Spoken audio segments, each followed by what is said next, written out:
Thank you for joining us for this series on the Heroine's Quest, How to Heed the Call to Adventure. Thank you to our guest, Sean Pearson Dingle, author of Still Here, Still Becoming. This is a lesson that I have created for a course called Heed the Call to Adventure, How to Write Your Own Heroine's Quest. Sean and I worked on a tool from the Heroine's Quest course, which is called the Heroine's Quest Mapping Exercise, and it's a writing prompt. You can use this to help you to see your life as a heroine's journey. What was the ordinary world before you experienced the event that propelled you out of that? The ordinary world was quite busy. I was a single mother, an entrepreneur, just going forward and excited about the future. In the next stage is when the event occurs, the call to adventure. In your case, the call was a tragedy. It was a regular day. The police arrived and told me that my son had passed away. I was thrust into a different state. The first maybe 10 months, I could not speak. At this point, I realized if I did not begin the process of healing, I would die in the cave.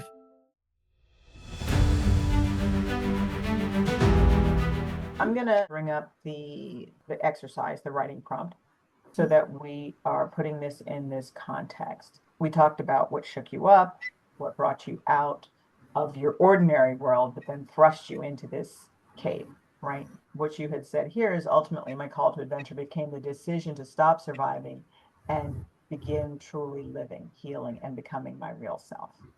Yes. We talked a little bit about, did you ever refuse the call? And I believe we said, like a lot of heroines, maybe temporarily, maybe you held back. Can you explain to us a little bit more, if you did engage in that refusal, what that meant for you and what it looked like? And then ultimately, we'll talk about you crossing that threshold. Yeah, I would say I don't believe I ever truly accepted the call. I understood that I had to go forward. I wanted to live. I needed to be available fully for my daughter. And I would not be able to go forward without going through the full healing process. That meant finally taking off the facade that I had healed, finally accepting that I had to take my eyes even off the clock, watching and being able to report out and say, hey, I'm well, or Mhm. Sean's returned. Mhm. No, I finally had to accept that this healing over everything. And that would be the thing that would allow me to ultimately come out of the underworld. Yeah. You said something interesting just now. You said that you don't feel that you ever really fully accepted the call. But what I hear is that you accepted the call first to the healing, Yes. because there are people who will say, I do give up, right? Yes. But Yeah. you were like, I can't just keep surviving. I need to live. I need to live for myself. I need to live for my child. And you just knew that you had to, come out of there, right? Even though you did not accept necessarily, or certainly not comfortable with Mhm. this loss, I feel like you accepted the call first to the healing. Let's talk about after that. So we talked a bit about the refusal of the call. When you cross the threshold, Mhm. it's because you had decided to leave this comfort zone after years of isolating and avoiding the work that needed to be done in order to start healing. Okay, Mhm. like you just said, you stopped pretending. So you Mhm. cross the threshold. Mhm. The threshold guardians that we talked about. What or who stood in your way as you tried to move forward? So we saw the threshold guardians. We know they are big and scary. What were your threshold guardians, and how did you get past them? I would definitely say fear was my greatest Mhm. because I do believe at this time I realized that my story was developing and I'm coming out of this. Mhm. I'm coming out of this. I'm now at the point where I am healing.